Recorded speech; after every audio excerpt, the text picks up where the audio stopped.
Brian, can you shed some light on where we are? So let's say, I know it's easier to always say, oh, in hindsight, you obviously should have done fixed, right?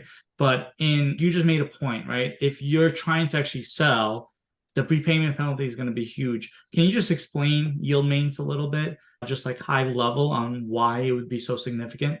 Yeah, yield maintenance is a prepayment penalty concept that basically is guaranteeing the lender that they're going to get all the interest for your loan. So let's say, for example, you take out a 10-year loan, and this is just general broad overall terms. The nuances are a little bit more fine than that. But if you take out a 10-year loan and you want to pay it off in 2 years, you basically owe the lender the remaining 8 years of interest that you're not paying them. So that could be millions and millions of dollars or tens of thousands, depending on the size of the loan and the amount of time left from when you paid it off to when the maturity is. So let's say, for example, right now, you buy a deal with a 10-year fixed rate loan, you lock your interest rate in at 7.5%. You're guaranteeing that lender is going to get 7.5% interest.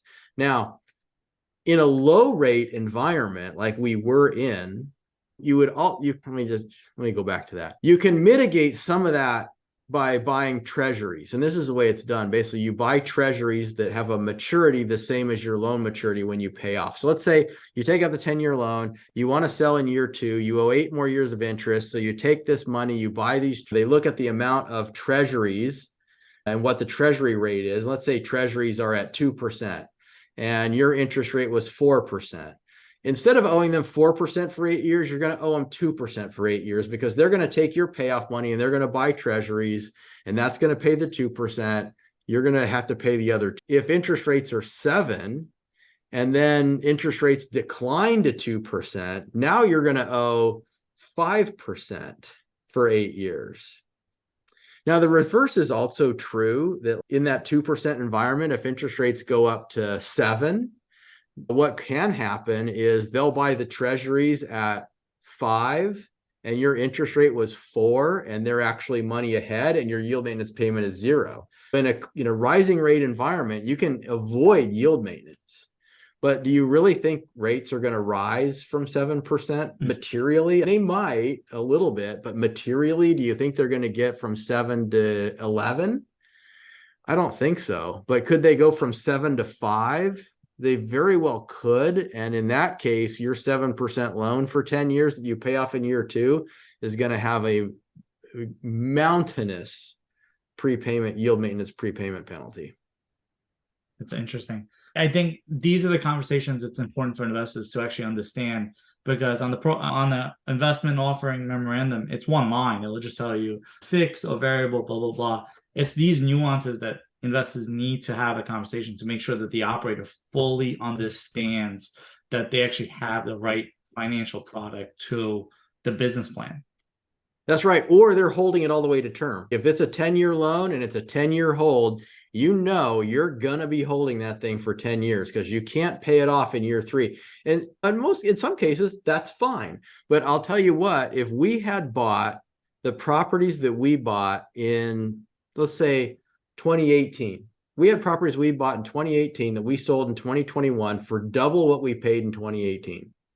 If we had fixed rate loans, we would not have sold those properties because our yield maintenance would have been so high that we would have just said, you know what, screw it. Rather than paying millions of dollars in yield maintenance, we're just going to hold on. So we would have held on, and guess what would have happened in 2022? The prices would have plummeted. And we wouldn't have been able to sell it for double anymore. We would have been stuck with it. We would have ended up having to hold it for 10 years. And maybe we could sell it now because we wouldn't have yield maintenance because rates went up, but also the value tanked.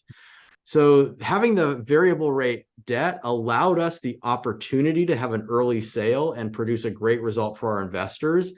You lock yourself out from that opportunity if you get fixed rate. So especially right now, if they do fixed, you're going to hold it for 10, fine, but just know you're not going to get that big 3-year huge payday from some fortuitous event where prices went up and you got to capture that. You're going to be holding it to term. And just there's also the assumable component with the fix. Sometimes it works out, but sometimes if you're getting it at 7, how Yeah, who wants to valuable. assume that? If rates drop Yeah. to 5, does anybody want to assume your 7% debt? And the problem still works in reverse. Right now, there's deals going out going, hey, we have 3% fixed rate financing you can assume. In a 7% interest rate environment, you're going, wow, that's amazing. That's great. But what you fail to realize is it's 25% LTV. And now you got to come in with 75% capital, or you got to get a supplemental loan, which is going to cost you 9%. And when you blend the rate out, it's okay, but not great. There's no free lunch.